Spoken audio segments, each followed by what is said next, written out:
Modal cuma 5 jutaan, tapi bisa rame tiap malam. Saudara, banyak yang bilang buka warkop itu biasa aja. Tapi kenapa ada yang selalu rame dan bahkan ada yang sampai antri?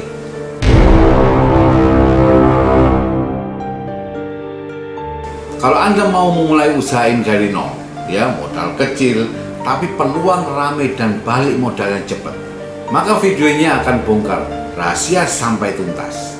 Jangan skip, karena di akhir video ini saya akan kasihkan strategi agar warkop kita selalu rame dan anti sepi.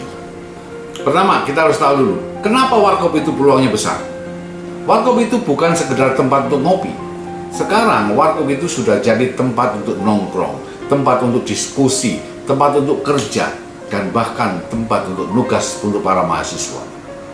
Ya, nah kenapa ini sangat menarik? Kan gitu. Satu, modal itu relatif kecil dibanding kita membuat kafe. Ya, yang pertama. Yang kedua, target pasarnya sangat luas, gitu ya. Ada pelajar, ya, ada mahasiswa, ada driver online, ada pekerja-pekerja malam, ada security pada saat malam, gitu. Ya, yang ketiga, produknya simple, ya, dan repeat ordernya itu sangat tinggi. Ya, dan yang terakhir, kita bisa mulai dari teras rumah kita atau di depan rumah kita, meskipun rumah kita cukup kecil. Kita bisa mulai, dan yang terakhir kita bisa memulai dari rumah, bahkan dari garasi, bahkan di teras rumah kita bisa kita lakukan di sana. Yang membuat berbeda sekarang ini adalah kita harus tahu konsepnya, bukan hanya menjual kopi hitam dan mie instan saja. Ya, tapi kita harus menjual suasananya, kita membrandingnya, kita tahu positioningnya, ya, dan kita jual kenyamanannya. Berapa modal awal untuk membuat warkop kekinian itu? Kita bedah. Kalau kita memulai dari nol, ya, gambaran modal minimal saja. Oke, taruhlah meja dan kursi. Kita budgetkan 1,5 juta sampai 2 juta. Kemudian kedua, untuk peralatan misalnya dari kompor, termos, gelas, rak, dan sebagainya, kita anggarkan 1 juta. Yang kedua, bahan awal, ya, misalnya kopi, ya, bahan bakunya misalnya, ya, kopi, mie instan, ya, minuman saset, roti, dan lain sebagainya, kita anggarkanlah 1 juta. Selanjutnya kita buat spanduk atau umbul-umbul atau dekor sedikit lah, ya, kita anggarkan juga 500.000. Ya, kita berikan lampu, stop kontak yang banyak, kita anggarkan 500.000 di sana. Jadi total estimasi kita adalah antara 4 sampai dengan 6 juta. Nah, kalau tempat itu milik sendiri, ya, ini bisa langsung jalan. Tetapi kalau kita menyewa, kita harus tambahkan dengan biaya sewanya di sana. Ya, tapi saya sarankan untuk memulai tempat di teras rumah kita dulu atau di rumah kita dulu. Kuncinya bukan besar modal, tetapi konsep yang jelas dan lokasi yang benar. Itu akan membuat kita ramai. Seandainya kita tidak punya tempat, maka kita harus mencari tempat yang harus disewa. Nah, cara memilih lokasi itu, kita harus tahu bagaimana cara memilih lokasi anti sepi dan selalu ramai. Oke, karena apa? Karena lokasi itu menentukan 50% kesuksesan di usaha warkop kita. Maka kita harus cari tempat yang benar-benar tepat. Oke, yang pertama, kita harus cari tempat yang dekat dengan kos-kosan, ya, atau dekat dengan kontrakan rumah.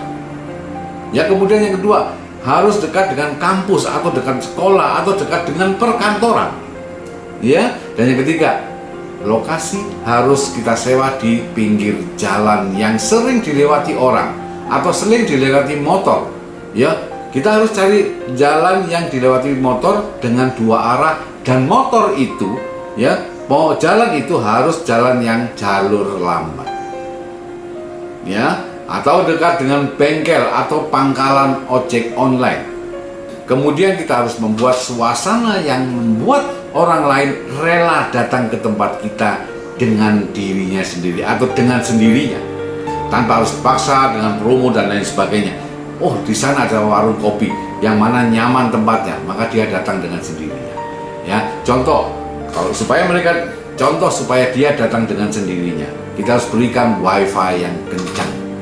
Ya, Kemudian kita pastikan wifi itu tidak selalu nge-lag. Ya, pastikan selalu kenceng dan mereka akan menggunakan wifi kita untuk nongkrong. Yang pertama, yang kedua, kita berikan banyak colokan untuk ngecas handphone. Itu yang utama. Karena terkadang mereka ngobrol dengan teman-temannya, kalau baterainya habis dia tinggal colok di sana. Ya, sehingga tidak pindah tempat.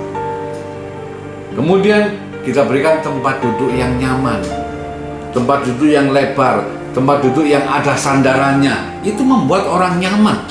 Ya, jangan salah. Ya, jangan hanya estetik, tetapi tempat duduk yang lebar dan ada sandarannya sehingga dia berlama-lama ngobrol sama teman-temannya. Ya, tidak banyak orang tahu, tetapi ini penting.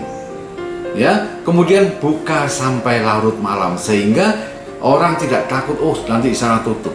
Mereka tahu warkop kita buka sampai malam. Yang perlu diingat, target utama warkop kekinian itu adalah anak muda dan pekerja malam. Jadi pastikan itu buka sampai malam, bahkan tengah malam. Yang keempat, buat konsep warkop kekinian kita yang bisa membuat ramai. Saudara, yang bisa membuat ramai dan membuat beda dengan warkop yang biasa. Ya, satu, kita harus pakai nama yang unik dan mudah diingat. Nama yang unik dan mudah diingat, dipastikan. Yang kedua, tambahkan menu-menu simpel yang menarik.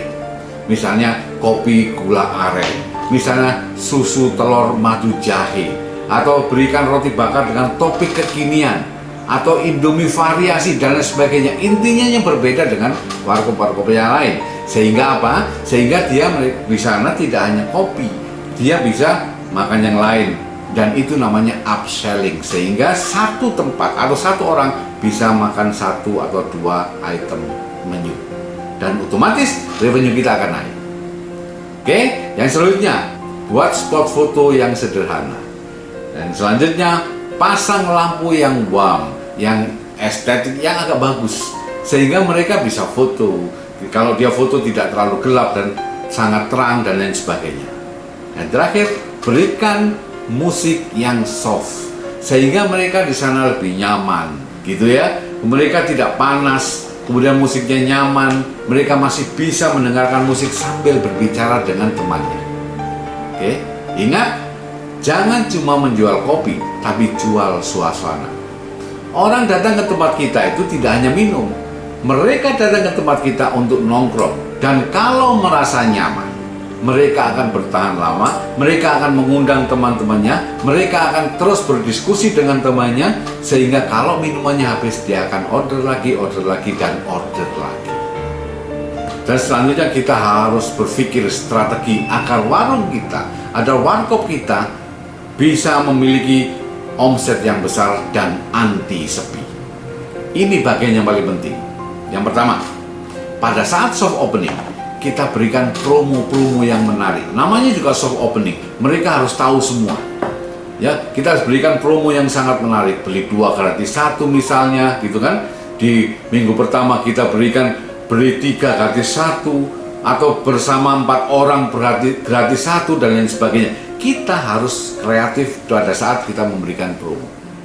Yang kedua, manfaatkan WhatsApp atau Instagram. Upload semua aktivitas ya. Aktivitas kita pada saat operasional. Misal, pada saat kita mengirimkan makanan, mengirimkan kopinya, pada saat kita membuat kopinya, pada saat kita melayani pembayaran dan lain sebagainya. Intinya seluruh aktivitas di sana kita upload dan kita buat jadi konten. Ya, yang ketiga, kita buat event-event kecil. Ya, misalnya kita nobar gitu ya, nonton bareng, atau ada akustikan, atau kita berikan diskon rame. Ya, pokoknya kita buat event-event kecil sehingga ramai. Yang penting tidak mengganggu tetangga. Jangan membuat DJ atau membuat musik-musik yang keras sehingga apa? Mengundang perhatian, mengganggu masyarakat sekitar, dan akhirnya kita akan mereka akan komplain kepada kita. Oke?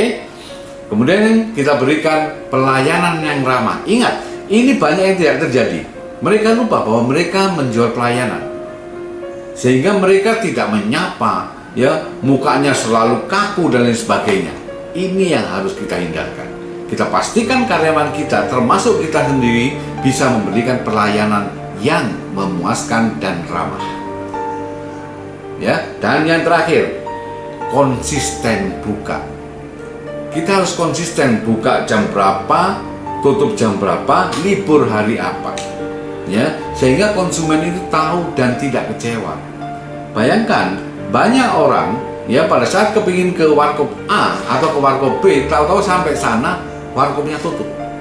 Ini yang membuat kecewa, sehingga dia akan pindah ke tempat lain. Dan pada saat dia pindah ke tempat lain dan dia merasakan nyaman, maka dia tidak akan pernah balik ke tempat kita. Saudara, usaha warkop itu bukan soal gengsi, ya, tapi soal konsistensi dan kreativitas. Banyak pengusaha sukses mulai dari tempat nongkrong yang sederhana. Kalau Anda nunggu modal besar, Anda nggak akan pernah memulainya. Tapi kalau Anda memulai dari hal yang kecil dan konsisten, maka usaha warkop ini pun bisa menjadi usaha yang besar.